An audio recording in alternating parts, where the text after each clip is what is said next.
There is an exciting new game that is about to be released called Throne and Liberty, an upcoming MMORPG made by NCSoft in the first half of 2023. NCSoft is a well-known developer of MMORPGs. They created Guild Wars and Guild Wars 2 and the Lineage series, just to name a few. Throne and Liberty is an MMORPG with both PvP and PvE content. The game offers grand-scale world bosses and open-world PvP. We get a peek into both of these features with the internal developer playtest and the director's preview released recently. The world bosses have at least 50 players simultaneously attacking a large boss, and we also catch a glimpse of the open-world PvP throughout the playtest as well. Throne and Liberty has a hybrid combat system. The footage shows a mixture of tab target and action-oriented combat. World of Warcraft is the most famous example of tab-targeted combat, where a player chooses a target and their ability will hit their target regardless of the direction they are looking or if there is another enemy in front of that target. Amazon's New World is a great example of action-oriented combat. There is no lock-on feature in New World. Instead, this style relies on your distance from your target or the direction you cast your abilities. There is a little bit of information on the traveling system. We have a fast travel and a mount transformation system. Throne and Liberty will have each character able to transform into different spirit animals.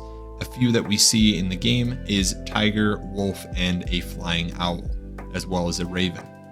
We do not know a whole lot about the class system for Throne and Liberty. What little we know comes from gameplay footage and the director's preview. What we know is there is not a strict class system that usually falls into the holy trinity of MMOs, that being the tank, healer, and DPS roles. Your weapon choice and other factors could heavily influence your playstyle. From the recent release, players are able to equip 2 different weapons, and those weapons may have synergies that promote combos. The director's preview also showcased their dungeon design. There will not be instance dungeons, but instead vast, multi-level dungeons where players can choose what bosses or sections they want to clear.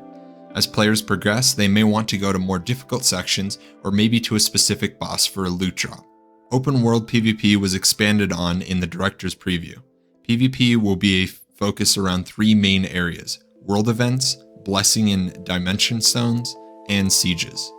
World events are going to be predetermined competitions where a section of the world is activated for PvP. This zone will have a competition that anyone in the zone can participate in. The group with the highest score for a given competition will receive rare bonuses like loot or additional buffs. The blessing and dimension stones are a guild-oriented PvP feature. These stones will need to be secured by a guild, and combined together they provide valuable resources for crafting and other bonuses for the holding guild. The last part is sieges, which are their largest scale event in Throne and Liberty. These are boasting at least 100 vs 100 sieges, where different guilds will fight over control of territories and keeps around the map. Throne and Liberty is a Korean MMORPG. There is a few important differences that people should be aware of. One of them is the cash shop. In Korean MMOs, the cash shops can often have pay-to-win features. This can include things like crafting materials, level boosting, or direct pay for power. In Western-style MMOs, we typically frown upon any of these monetization systems that are outside of the cosmetic category. The developers have stated they are willing to limit or completely omit the pay-to-win that is prevalent in KMMOs in order to support a more global audience. I am hopeful that they can find a solid global solution, but we will just have to see how they plan to potentially navigate regional cash shops. They also have a rich character customization options with real pictures that can try and imitate the photo that you give it. I imagine we'll see a lot of celebrities in the game, which should be a lot of fun. A few things that we know about launch. We know that they're in talks with a few Western publishers, and they have mentioned AGS by name or Amazon Game Studios. Amazon Game Studios published Lost Ark, and they published and developed New World. Lost Ark and New World both had servers that seemed to run pretty well, with queues that actually worked the whole time. AGS is also able to utilize Amazon Web Services, which allows them to scale the game and create more servers very quickly to match the demand for the game.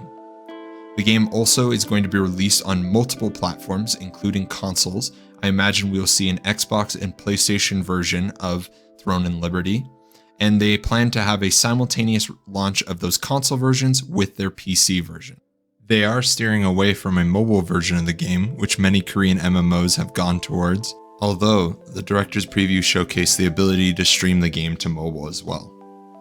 You can join us for TNL through the Discord link in the description. We are a gaming community that has experience leading large-scale groups in a selection of games from survival MMOs to MMORPGs. We offer dedicated leadership and guidance for anyone new to the genre and provide an amazing social atmosphere so you can get the most out of every game's content. Thanks for watching my summary of what we know about Throne and Liberty, and I'll see you out there.